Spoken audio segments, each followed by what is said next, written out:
네, 안녕하세요. 오늘 사실 그 에너지 기후변화 교육학회가 2010년부터 생겨서 제 등재 학술지가 되고 또 에너지공단 유현성 우리 부모님 나오셨습니다. 초창기 학술대회가 생기고 학회지가 만들어질 때까지 도움을 주신 분들이 여기 다 계신 것 같아요. 또 김관수 교수님 우리 회장님 앞에서 발표하려니까 더 뿌듯하고 그렇습니다. 자, 이 미래세대 기후 변화 인식 조사는 사실 한국법제원에서 저희한테 용역이 와서 저희 소장님하고 같이 연구를 진행한 부분이고요. 그 부분에 대해서 말씀드리겠습니다. 지금 이제 북구까지 갔다가 남구로 갔다가 다시 한국으로 왔습니다. 목차는 다음 같습니다. 연구 필요성 부분은 앞에서 많이 말씀해 주셨기 때문에 기후변화 심각성에 대한 것에 관한 거라서 그냥 넘어가도록 하겠습니다. 기상이변은 직접적인 영향을 주는 부분이고요. 그다음 생물 다양성 감소에 대해서는 최승희 박사님께서 잘 말씀해 주셨습니다. 식량 생산량은 여기 얘기를 들고 하는데 사실은 우리 인간에 대한 식량에 대한 걱정은 안 할 것 같아요. 먹을 게 너무 많으니까. 근데 우리가 이제 생산자 입장에서 보면 우리 전체 지구 시스템에서 생산자가 줄어든다면 엄청나게 중요한 역할이거든요. 그런 측면에서 우리 이해할 필요가 있겠습니다. 그 다음 해수면 상승에 대해서 오늘 많이 들으셨을 텐데 2100년도에 30cm 정도 올라간다고 지금 결과 이제 보고가 되고 있고 예측하고 있습니다. 몇 미터 이상이 되면 아까 유명 도시들이 거의 다 서식지가 없어지는 그런 상황이 되겠죠. 저는 이제 현장 교육에 대해서 말씀드리겠습니다. 기후변화 교육으로 해서 검색을 해봤는데 기후변화 교육 시범학교가 없습니다. 전국에. 지금 이제 생태전환 교육이라고 해서 서울시에 지금 59개 교가 그러니까 초중하면 한 1000개 학교에 있거든요. 거기서 59개 교가 생태전환 교육에 기후변화의 어떤 주제들이 들어있는 걸 볼 수 있겠고요. 주로 기상청에서 지금 동아리 활동을 모집하고 있고 활동을 한 10년 동안 한 것 같습니다. 그리고 학생들이 실제적으로 국회에서도 그러한 활동을 하고 있습니다. 그다음 학교 특색 사업이라고 있는데 이 부분은 상당히 조금 지역적으로 이루어지는 부분이라 교사 개인의 관심이나 어떤 지역 특성에 따라서 이루어지고 있습니다. 그 다음에 지역을 제가 한번 검색해 봤어요. 기후변화 교육하면 서울교대 에너지 기후변화 연구소 처음에 떠야 되는데 안 뜨더라고요. 전국에 있는 저희 기후변화 교육이라고 검색했을 때 현재 검색되는 수준입니다. 결국은 이것이 우리 인식조사에 영향을 미쳤을 것 같고요. 기후변화는 많습니다. 기후변화연구센터는 서울시 50개가 넘어요. 근데 기후변화 교육을 할 수 있는 장소는 전국에 여기밖에 없습니다. 현재는. 물론 이제 환경교육 쪽에 한 테마 파트는 있을 것 같아요. 자, 그 다음에 선행연구들이 이런 연구들이 이루어졌는데 저희가 이제 포커싱을 한 것은 너무 좀 지역적인 인식의 지식에 좀 포커스를 둔 연구들이 많았고 태도란 인식 수준에서만 가지고 있었던 것을 우리가 교육과정을 분석을 통해서 실제 학년별 학교급별로 어떤 차이가 있는지 알아보자는 게 가장 중요한 목표였고요. 주요 도시들에 대한 연구는 없었습니다. 그래서 이 연구를 진행하게 되었습니다. 연구 문제는 주요 도시에 따른 초, 중등 학생의 기후변화 관련한 태도, 탐구, 지식의 인식은 어떠한가입니다. 그리고 미래사회 또는 미래세대를 위한 기후변화 교육 방향은 무엇이냐 하는 어떤 밑그림을 그리고자 했습니다. 연구 소개는 다음과 같습니다. 제가 4월부터 지금 9월 말까지 연구는 다 진행됐고 논문 한 편은 제출됐고 12월에 한 편이 나올 예정입니다. 서울부터 대전까지 해서 8개 도시를 제가 선정했고요. 이 선정하는 과정에서 물론 여기 주요 도시 빠진 것도 있긴 합니다. 근데 이제 코로나19로 인해서 제가 되게 제한적인 상황에서 온라인밖에 되지 않아서 이런 상황이 되겠습니다. 총 807명의 학생들이 참가했고 선생님들이 도와주셨습니다. 문항 개발에서 상당한 기간을 가졌고요. 문항 개발하기 위해서 교육과정, 초중학교 교육과정을 토대로 내용 분석을 한 후에 60개 문항을 최초에 개발했습니다. 그리고 여기 앉아 계신 우리 에너지 기후변화 교육 전문가들의 검토를 받아서 30문항으로 줄였었습니다. 그 이유는 이제 초등학생이 참가하다 보니까 문항이 많으면 오히려 질을 떨어뜨릴 수 있어서 낮췄었는데 외부 전문가들이 있었어요. 법제원에. 거기에서 이제 문항이 늘어나서 총 45문항으로 개발해서 적용했습니다. 총 문항을 보시면 저희가 태도, 탐구, 지식을 나눈 이유는 뭐 블룸의 교육체계도 있기도 하지만 저희가 정의적 영역, 그 다음에 지적인 영역만 하고 있었고 실제로 탐구를 할 수 있는 영역이 적더라고요. 그래서 저희가 이 세 분야로 나누고 영역, 하위 요소를 정했습니다. 이제 태도 문항. 이제 문항 개발에 있어서 사실은 이제 그 5점 리커트, 7점 리커트 척도에 가운데 값으로 몰리는 그 경향이 있어서 가운데 점수를 없애려고 했는데 보통이다를 집어넣었습니다. 집어넣고 평가 기준을 이렇게 제시했었어요. 그러니까 제가 리커트 척도를 되게 많이 하는데 과연 전혀 그렇지 않다가 몇 %가 동의하는지 특히 초등학생은 다 가늠이 안 오거든요. 그래서 평가 기준을 제시해서 이 의견에 대한 너의 동의 정도가 있다 하는 기준을 제시해줬습니다. 나머지 문항이니까 보시면 되겠습니다. 실제 인식교사는 7월 2일부터 8월 5일까지 이루어졌습니다. 온라인 조사를 했고요. 자료 수집 및 분석 방법은 다음과 같습니다. 연구 결과입니다. 기후변화 관련한 인식이 당연히 중학생이 없다고 생각하시는 분도 있고 그 반대일 경우나 예상하는 분도 있을 것 같아요. 저희도 당연히 중3하고 초등학교 6학년이니까 당연히 중3이 높아야 된다고 생각했는데 결과는 재미있었습니다. 보시면 일단 그 문항 설문지에 대한 신뢰도는 매우 높게 나왔습니다. 예, 제가 3차 동안 거치고 전문가들의 어떤 그 협의 과정을 통해서 이루어진 거라 보고요. 보시면 학년군에 따라서도 기후변화에 대한 인식은 세 가지 영역 다 차이가 있었습니다. 지역에 따라 차이가 있었는데 두 개를 이제 교차해서 상호작용에 따른 효과는 없었습니다. 개체군 검증을 보면 개체간 검증에서 효과 검증을 한 걸 보시면 지역이 학년군보다 미치는 영향이 더 컸습니다. 그 이유는 뒤에 그래프를 보시면 쉽게 이해하실 것 같아요. 자, 이거는 전체 점수에 대한 45문항에 대한 총점에 대한 그 점수고요. 붉은색은 초등이 중등보다 높은 인식 수준, 파란색은 중등이 높은 수준입니다. 보시면 지금 경기, 대전, 제주 같은 경우는 초등이 중등보다 인식 수준이 높습니다. 총점에서. 그 다음에 대구, 부산, 인천 경우는 중학생이 높았죠. 그래서 학년군에 따라 지역마다 차이가 있는 건 확실한데 어떤 방향성은 없다는 거죠. 그러니까 학년군이 올라갈수록 증가할수록 인식 수준이 높다는 것은 아니라는 겁니다. 하지만 지역별로는 이렇게 편차가 심합니다. 제가 앞 슬라이드에서 지역별 어떤 지역 여건이라든지 학교 특색이 왜 중요하냐면 여기에 대한 관심을 가지고 교육을 했을 때 그 경험이 결론적으로 영향을 미친다는 겁니다. 그러니까 현재 가지고 있는 정규 교육 과정으로는 기후변화 교육에 대한 목표를 이룰 수 없다는 상황이죠. 자, 이거는 이제 지식, 태도, 탐구인데요. 맨 위에 있는 파란 색깔이 지식입니다. 그다음에 가운데 있는 붉은 색깔이 태도이고요. 탐구는 아래에 있습니다. 그런 쪽으로 말씀드리면 지식 인식 수준은 세 영역 분야 중에서 가장 높게 나타났고 태도보다 탐구가 더 떨어지는 상황이 되겠습니다. 그리고 점선은 중학생이고요. 초등이 10선입니다. 그러니까 초등학생들이 우리가 이제 활동 중심의 탐구를 하다 보니까 탐구 영역에서 중등보다 내가 기후변화에 대한 조사라든지 의견을 제시한다든지 할 수 있다는 인식이 더 높다는 거죠. 반대로 중등학생들이 이제 개념 중심의 학습을 하다 보니까 내가 모르는 것에 대해서 어떤 탐구하는 것에 대한 불안정성이 많지 않았나 그렇게 지금 파악하고 있습니다. 물론 이에 대해서는 후속으로 들어가고요. 태도 분야입니다. 태도부터 그 탐구 지식 분야는 각 지역별로 이렇게 나눠놨고요.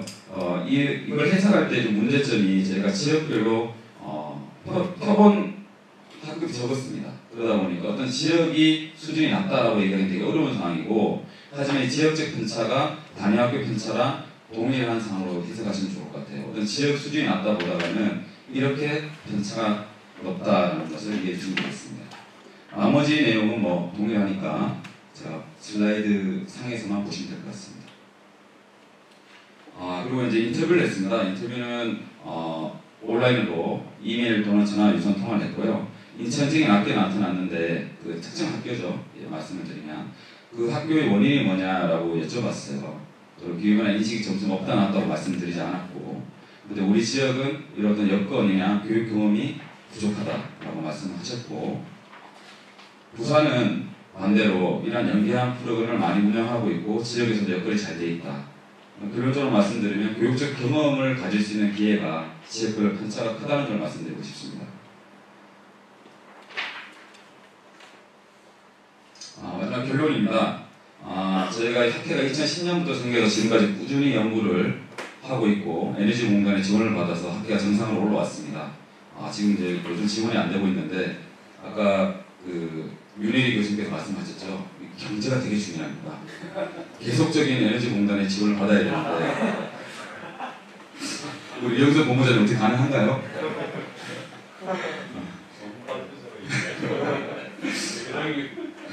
네. 사실 연구를 하면서 저희 이제 서울교대가 중심으로 이렇게 연구를 하고 있는데 실제로 현장 연구나 교육과정 연구 이런 연구 인력이나 그런 어떤 프로젝트가 되게 중요한 사항인데 지금까지 잘 진행해 오고 있습니다. 이런 부분에 있어서 그냥 에너지 기후 변화 교육에 대한 편협적인 어떤 자료를 주는 것이 아니라 정말 연구를 바탕으로 해서 현장에 쓸 수 있는 그런 제시를 할 수 있도록 많은 지원이 됐으면 좋겠습니다. 마지막 저희 에너지 기후변화 교육학회에서 벌써 기후변화 교육에 대한 전문가들은 다 구성되어 있습니다. 이제 우리가 제안할 것은 교육기관이나 이런 곳의 교육 성취 기준이나 어떤 교과 목표 등에 반영될 수 있는 교육과정을 저희가 제시할 필요가 있고요. 그러한 역할을 계속해 나갈 수 있다고 생각이 됩니다. 저기 글로벌 DNA는 우리 총장님이 자주 쓰시는 말씀인데 기후변화 결국 이제 생명 존중과 관련이 있습니다. 그리고 우리가 기후변화는 새로운 영역이기도 하고 우리가 앞서서 빨리 대처해야 될 부분이라고 생각합니다. 그래서 제 발표 여기까지 하겠습니다. 감사합니다.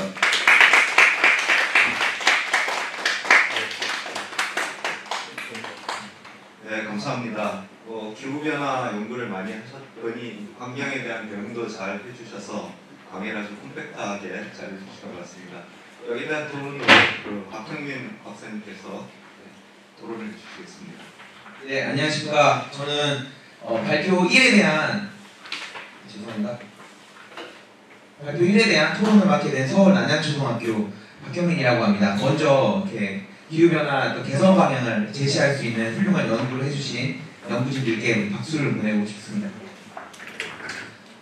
앞서서 윤희리 교수님, 최수규 박사님께서 말씀해 주신 것처럼 현재 이 기후변화는 간단한 문제가 아니죠. 아이들의 생존과 직결된 문제이기 때문에 아까 말씀드렸던 재난 세대가 되지 않기 위해서는 국가 차원에서의 기후변화에 대한 교육을 더 강화할 필요가 있다고 보고 있습니다.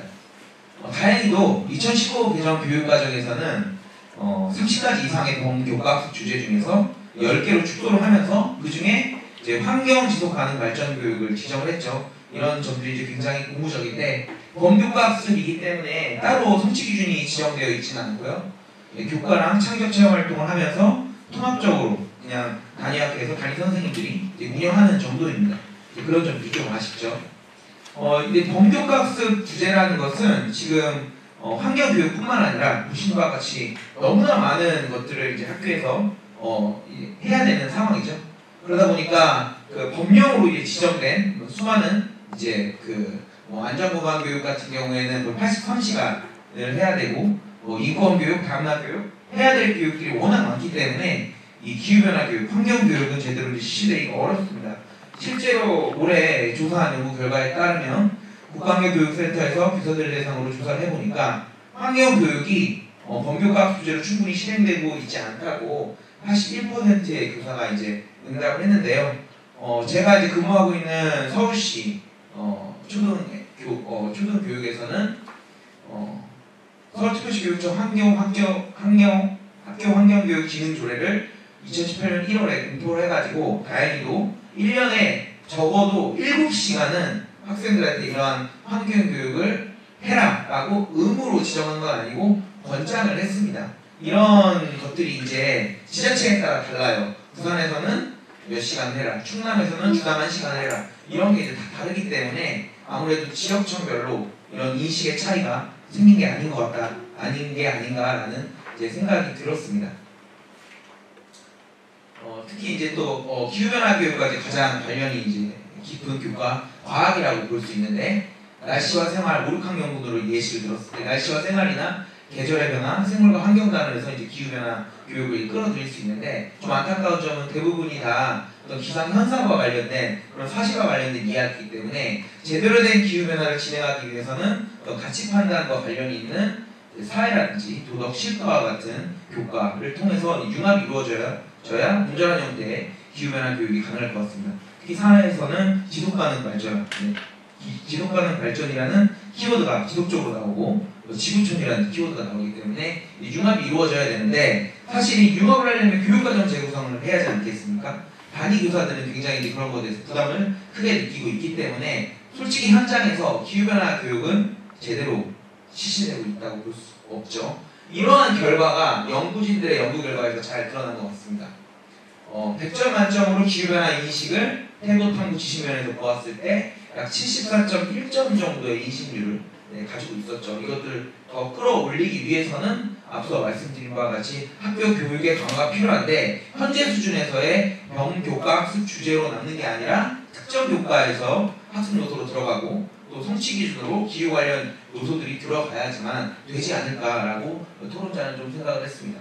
그리고 이제 제가 원고를 미리 받아서 발표자의 원고를 살펴보니까 궁금한 점들이 좀 있었는데요. 연구 문제 첫 번째 연구 문제로 주요 도시에 따른 아이들의 기후변화 인식의 차이점을 첫 번째 연구 문제로 지정을 하고 주요 도시에 따라 기후변화 인식값이 통계적으로 유의한 차이가 있다라고 말씀하셨고 좀 더 세부적으로 본다면 초등의 경우는 인천이 가장 낮고 부산이 가장 높다. 중등은 제주가 낮고 부산이 가장 높다라고 이제 말씀을 하셨습니다.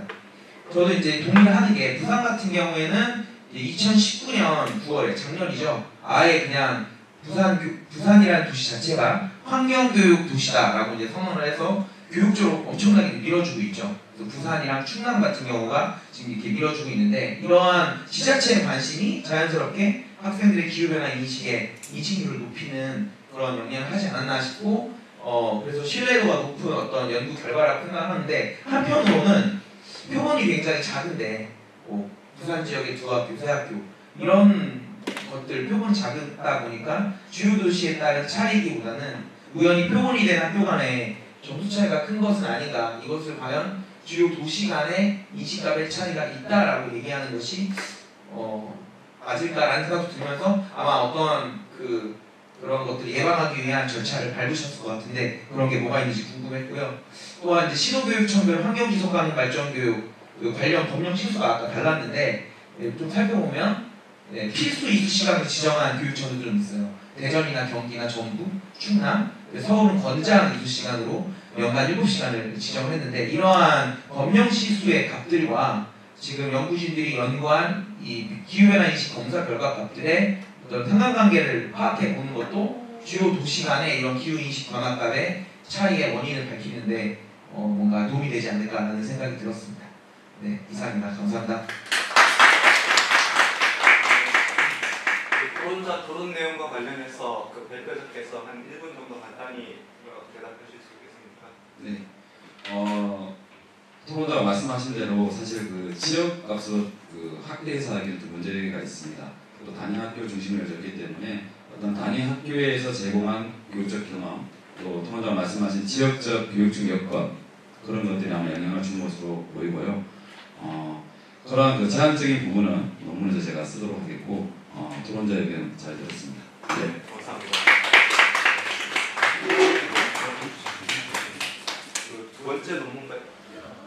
번째 논문 발표는 2015 개정 초중등 교육과정에서의 기후변화 교육 내용 분석 SDGs Sustainable Development Goals지요. 의 중심으로에 대해서 연구는 전혜름 선생님하고 신원석 박사님께서 하셨는데 전혜름 선생님께서 발표하시겠습니다.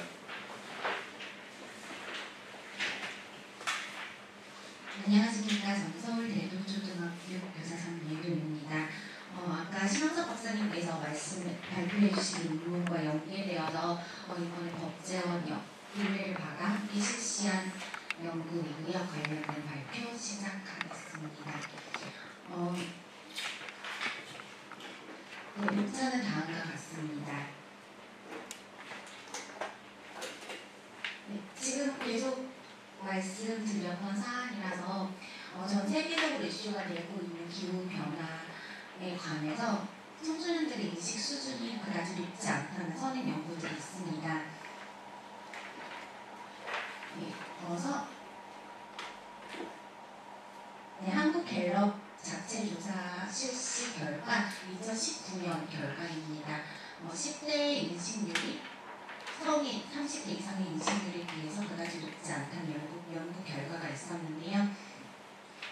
앞서 박사님께서 교육적 경험에 따라서 인식 수준이 달라진다는 연구 발표를 해주셨는데 따라서 이러한 인식 수준을 개선하기 위해서는 교육적인 경험이 매우 중요하다는 것을 알 수 있습니다.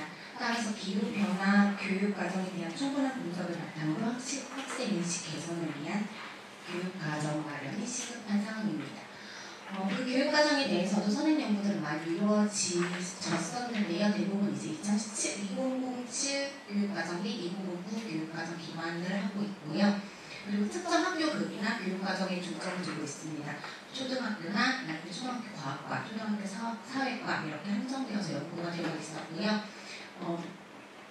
따라서 이것을 모두 아울러서 연계성에 대해서 언급을 하고 있는 선행 연구가 없었기에 본 연구에서는 기후변화 교육 내용 요소를 체계화하고 그 연계성에 대해서 살펴볼 수 있도록 진행하였습니다. 네, 먼저 분석 틀 개발 관련 내용입니다. 대상은 2015 개정 교육과정 초중학교 교육과정에 제시된 학습 요소 및 교수학습 방법 전 과목을 대상으로 하였고요. 선행 연구 바탕으로 범위를 선정한 후에 요소 추출하고 준거 틀을 개발하였습니다. 그리고 전문가들의 피드백을 받아 SDGs의 목표와 상관성을 분석하였습니다. 그리고 학년부 및 과목별 인도 분석까지 함께 진행하여 시사점을 도출하고자 하였습니다.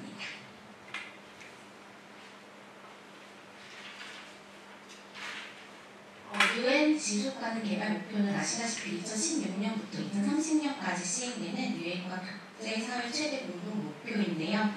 인류의 보편적인 사회 문제나 아니면 환경 문제, 또 기후변화 관련 문제들을 해결하고자 하는 데 목표를 두고 있습니다. 특히 기후변화나 에너지, 그리고 환경오염이나 물, 생물 다양성 관련 부분을 언급하고 있기 때문에 국제사회의 변화, 그 목표에 발맞추어가는 교육과정의 변화도 필요하다고 여겨져서 그것과의 관련성을 함께 살펴보고자 틀을 개발하였습니다. 지금 앞에서 보셨던 17가지 대목표들 중에서 초중등 기후변화 교육과정과 직관적인 영향이 있다고 여겨지는 목표는 총 5개를 살펴보았는데요. 12번 지속가능한 소비 생산과 관련한 것, 그리고 13번 기후변화 대응, 14번 해양 생태계 보전, 15번 육상 생태계 보전, 그리고 17번 이에 대한 지구촌 협력 확대와 관련해서 총 5가지 목표를 살펴봤습니다. 이어서 연구 결과입니다. 먼저 교육과정에 제시된 내용 요소와 교수학습 방법들을 쭉 추출하여서요. 선행 연구들에서 사용하였던 준것들을 수정 보완하였습니다. 사용된 분석들은 다음과 같습니다. 각각의 요소를 비슷한 요소들끼리 다시 묶어서 만들어낸 표고요. 앞에 있는 준거를 바탕으로 하였습니다. 네, 앞에서 보셨던 준거들 참고하시면 지식 탐구 태도로 크게 나누어서 살펴보았는데요. 앞에서 추출했던 요소들을 다시 한번 SDGs 목표와 관련하여 분석을 하였습니다. 이건 지식 관련 영역이었는데요. 크게 기후변화 원인, 그리고 영향, 대응 이렇게 3가지를 나눠서 살펴보았을 때 기후변화 현상과 기후현상과 기후변화로 나누어서 살펴볼 수 있었고요. 기후현상이 아닌 기후변화와 관련된 것들을 다시 SDGs 목표와 관련하여 항목을 찾아내었습니다. 마찬가지로 탐구 영역 역시 현상과 변화 그리고 기후변화 대응과 관련하여 분석하였고요. 마지막으로 태도 영역은 감수성, 의지, 그리고 대응 실천과 관련하여 분석하였습니다. SDGs와 연관성을 분석하였을 때 크게 요 항목들과 연관성이 높게 나타났었는데요. 지금 12점으로 시작하는 요 네 항목은 지속 가능한 소비 생산과 관련된 항목입니다. 대부분 이 앞에 조 항목 같은 경우에는 지속 가능한 소비 생산에 관해서 계획하고 그리고 지속 가능한 자원의 관리와 관련해서 다루고 있는 부분으로 실과 과목에서 많이 다뤄지고 있었고요. 그리고 뒤에 조 항목 같은 경우에는 식품의 생산과 유통 그리고 지속 가능한 발전에 대한 의식 고치와 관련해서 이렇게 앞에 12번 항목에서 다뤄지고 있었습니다. 그리고 13번 목표는 기후변화 대응에 관한 내용으로 자연재해에 대한 회복 그리고 그 영향에 대해서 살펴보는 항목 그리고 이를 예방할 수 있는 제도적인 것에 대해서 살펴보는 항목들로 이루어져 있었습니다. 그리고 축이 빈도축입니다. 네, 빈도축입니다. 그리고 14번 해양 생태계와 해양 생태계에 관해서 다뤄지고 있는 항목은 또 두드러지게 나타난 항목은 없는 것으로 보였고요. 그리고 15번 같은 경우에는 육상 생태계 보전에 관련된 항목으로 육상 생태계 다양화와 보존 활동 그리고 육상 생태계의 생물 다양성 보존 그리고 인간 활동을 인한 육상 생태계의 손상 등에 대해서 다뤄지고 있는 항목이었습니다. 그리고 마지막으로 17번 항목은 지속가능한 발전을 위한 정책에 관한 항목으로 지금 현재 교육과정에서 표면적으로 드러나 있는 단어들은 이렇게 다뤄지고 있었습니다. 초중등을 다 합치신 거죠? 네, 합쳐진 항목입니다. 이 과목별로 살펴보았을 때 아무래도 지금 과학과에서는 기후변화 현상에 대해서 탐구하는 내용들이 많이 다뤄지고 있어서 과학과 그리고 사회과 그리고 도덕실과 과목에서 다뤄지는 빈도수가 비교적 높게 나왔고요. 주로 과학과에서는 지식 탐구하는 쪽, 지식과 관련된 측면이 많이 다뤄지고 있었고 사회과에서는 기후변화를 조사하고 이로 인한 영향을 살펴보는 것 위주로 다뤄지고 있었습니다. 그리고 도덕과에서는 태도 부분이 두드러지게 다뤄지는 것으로 보였습니다. 영역별로 분석을 해보았는데요. 아까 신 박사님 연구 결과로 일맥상통하는 부분이 있는 것 같습니다. 학생들이 인식조사에서 비교적 본인들의 인식이 지식과 관련해서 높다고 체크한 경우가 많았었고 그리고 탐구 태도 순이었는데요. 마찬가지로 지금 교육과정에서 다뤄지고 있는 것도 지식 부분이 제일 빈도수가 높았고요. 탐구 태도 순으로 나타났습니다. 마지막으로 학년군 분석을 하였을 때 3, 4학년군은 비교적 낮게 나타났지만 5, 6학년군과 7, 9학년군에서는 두드러진 빈도수 차이는 보이지 않았습니다. 과목 역시 과학과가 제일 많이 나타났었고요. 그리고 5, 6학년, 7, 9학년군 사회과는 비슷하게 나타나고 있었습니다. 아까 발표해 주셨던 인식과 빈도수를 함께 살펴보았는데요. 먼저 지식 영역을 살펴보시면 5, 6학년군에 비해서 7, 9학년군에서 빈도수는 더 높게 다뤄지고 있지만 인식 수준의 차이는 크게 나타나지 않는 것으로 보였습니다. 하지만 탐구 영역에서는 양쪽이 5, 6학년군과 7, 9학년군의 빈도수 비슷하게 나타나는 반면 중등에 비해 초등학생들의 탐구 인식 수준은 더 높은 것으로 나타났었고요. 그리고 마지막 태도 영역도 초등 5, 6학년군, 7, 9학년군 빈도수 차이는 그렇지만 크게 유의미한 차이가 인식 수준에서 나타나지 않는 것으로 보였었습니다. 따라서 지금 교육과정은 하나의 일관된 기후변화 관련된 일관된 교육과정을 가지고 있는 것이 아니라 과목별로 학년별로 산발적으로 이루어져 있기 때문에 체계적인 연계성을 갖춘 교육과정 가이드라인이 제시되어야 되지 않을까라고 생각했었고요. 그리고 지금 아까 그 인식 부분과 관련해서 인식과 교육과정의 상관관계가 두드러지게 나타나지 않는 이유에 대한 후속 연구가 필요하지 않을까 생각하였습니다. 이상입니다. 감사합니다. 여기에 대한 토론으로 김소희 선생님께서.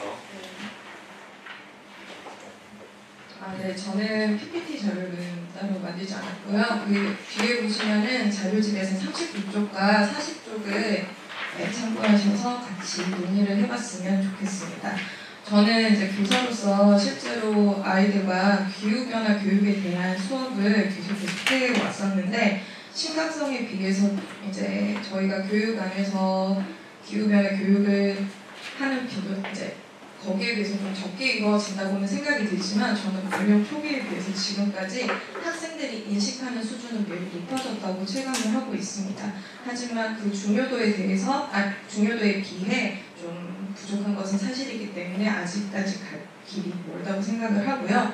아까 박형민 박사님께서 말씀해 주신 것처럼 저희는 국가수준 교육과정의 범교과 주제 중 하나로 환경 지속 가능 발전이라는 부분이 있습니다. 그리고 저희 서울시 같은 경우에는 권장 사안이기 때문에 선생님들께서 실제로 창체교육 과정에서 많이 이제 도입을 하고 계시지만 교사 입장에서는 쉬우면서도 가르치기 어려운 주제라고 생각을 합니다. 왜냐하면 현상적으로 자료가 굉장히 많기 때문에 접근할 수 있는 자료들은 많은데요. 거기에 대해서 좀 더 심도 있고 이제 차시수를 늘리면서 교육을 하기에는 이제 과학 지식과 관련된 부분이 많기 때문에 저학년이나 초등학교 고학년 입장에서 어디까지 과학 지식과 연계를 해서 가르칠 거인가에 대해서 많은 고민을 하게 되고 그 결과 이제 교육 활동 과정에서 현상 위주로 끝나게 되는 이제 기후변화 교육이 많이 이루어지는 것 같다고 개인적으로 생각하고 있습니다.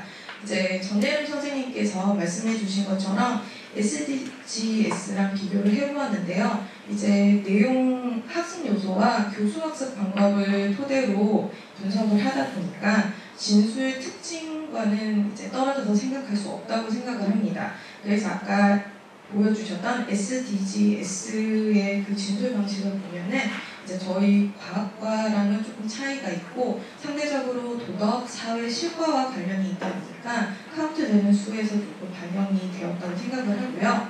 지식 탐구 태도 세 측면에서 나누어 봤을 때에는 기후변화 교육이 지구 환경 시스템 전반에 대한 이제 이해를 기반으로 합니다. 그래서 이제 저학년에서는 특히 초등에서는 현상에 대한 이제 그런 교육이 많이 이루어지고 점차 그 7, 9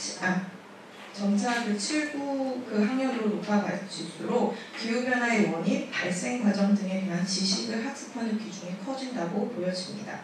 그리고 탐구 측면에서 보면은 이제 오랜 시간 동안 걸쳐서 진행되는 현상이다 보니까 주로 그래프와 자료들을 기반으로 해서 이제 조사와 발표가 중심이 되는 의사소통이 이제 주를 이루게 되는 것 같고요.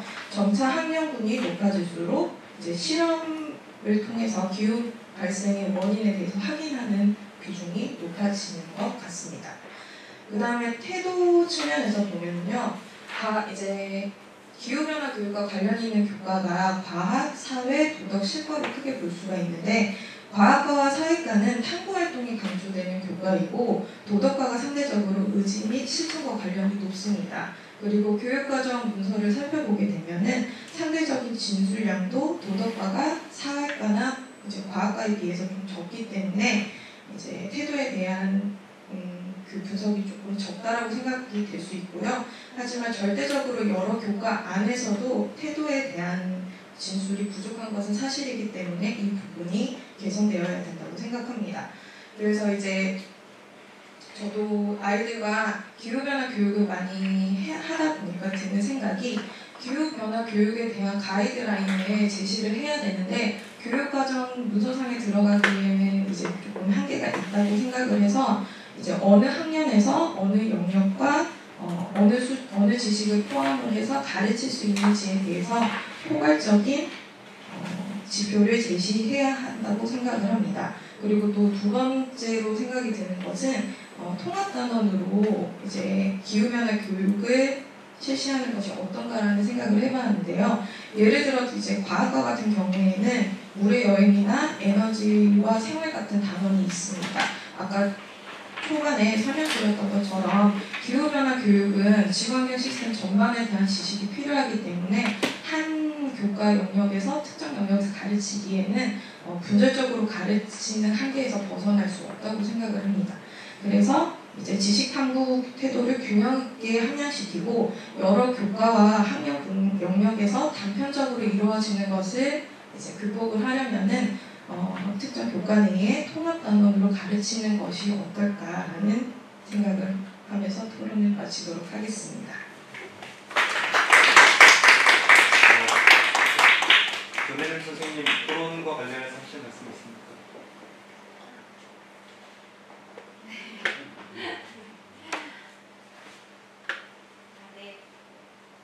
관련된 의견 주셔서 감사합니다.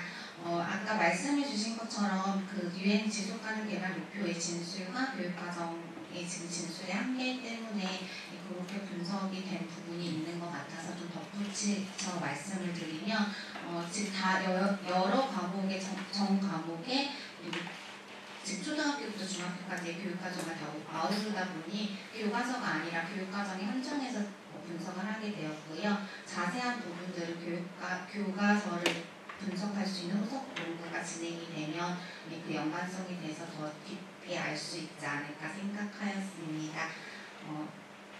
좋은 의견 주셔서 감사합니다. 네, 감사합니다. 이것으로 제가 한 가지 제안 그냥 할 건 아니고 저희가 두 분 다 이렇게 발표를 하셨는데 저희 이제 지구과학을 하고 있으니까 기후변화 교육이 필요하다는 건 누구나 다 알고 있어요.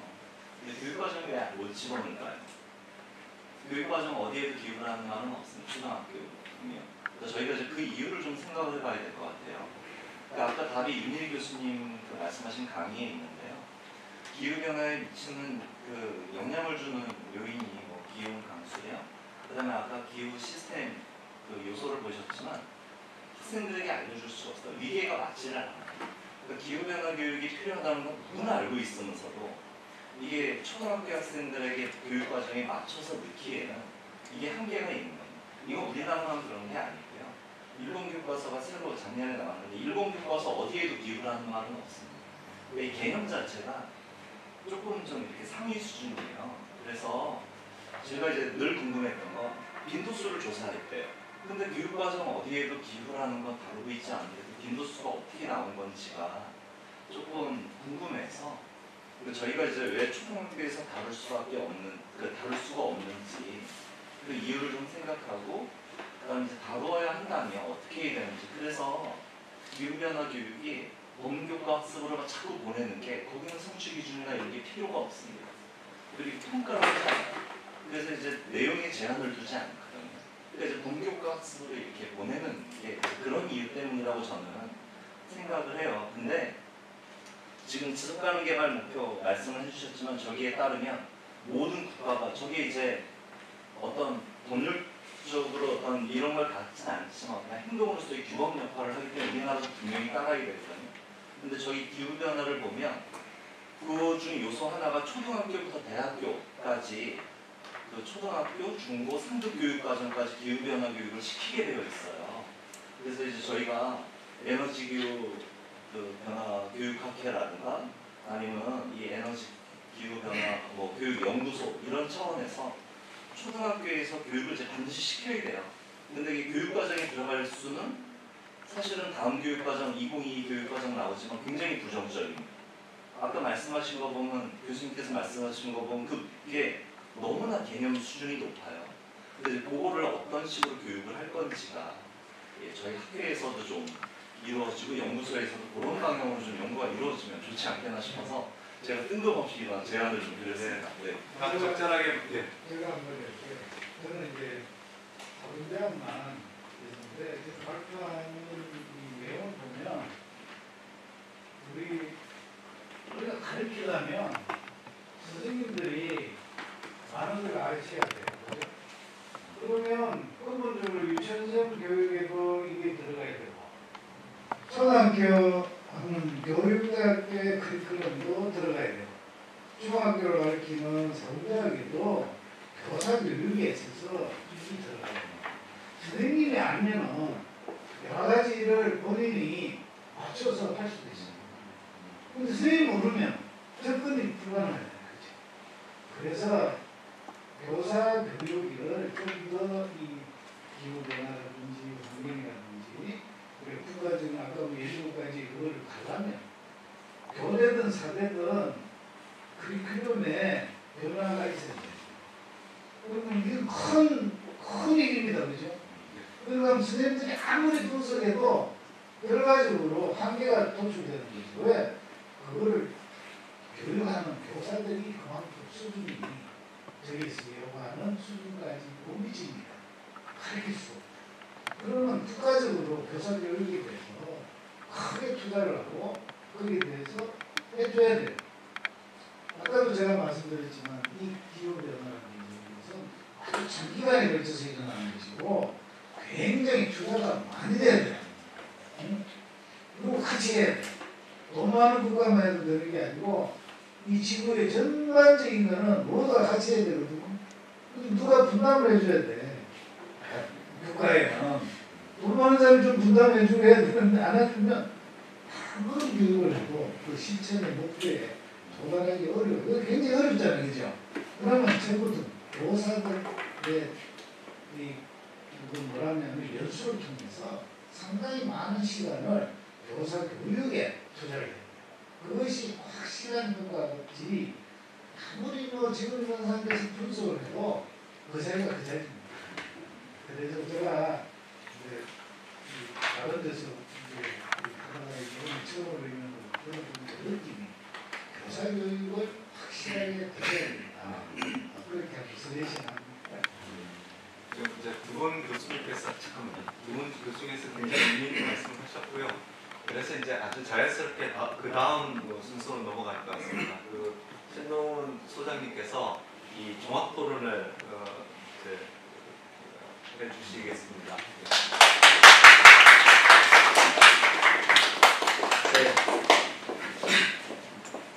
네, 기조강연에 이어서 논문 토론까지 우리나라 기후변화 교육에 대해서 많은 논의들이 있었고 그에 대해서 종합적인 토론은 원래 장소로 옮겨서 저희가 할 예정이었습니다만 교수님께서 또 이런 좋은 말씀들을 해주셔서 자연스럽게 연결된 것 같습니다. 또 우리 신원석 박사님 한 말씀 네, 그러면 신원석 박사님이 잠깐 말씀을 듣고 종합 토론은 다른 장소에 가서 진행하도록 하겠습니다. 네. 그리고 지금까지 그 유튜브로 지금 보고 계시는 여러 선생님들한테도 감사의 말씀을 전합니다.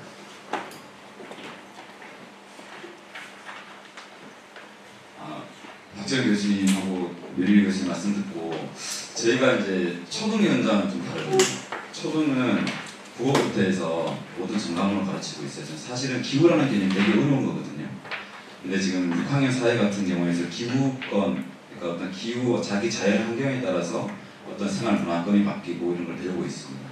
그러니까 우리가 과학에서만 지역적으로 생각하면 되게 어려운 개념들인데 초등에서 다 교과에서 녹아져 들어가 있다는 거지, 기후에 대한 것이.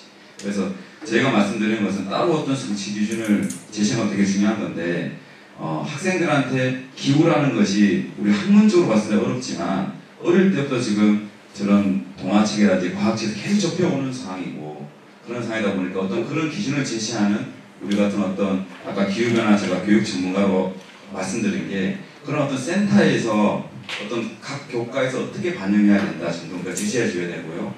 또 어떤 한 교과에서 책임질 것은 아니라고 생각합니다. 그래서 이런 부분이 아마 우리 저희 서울교대에서 할 수 있는 역할이지 않을까.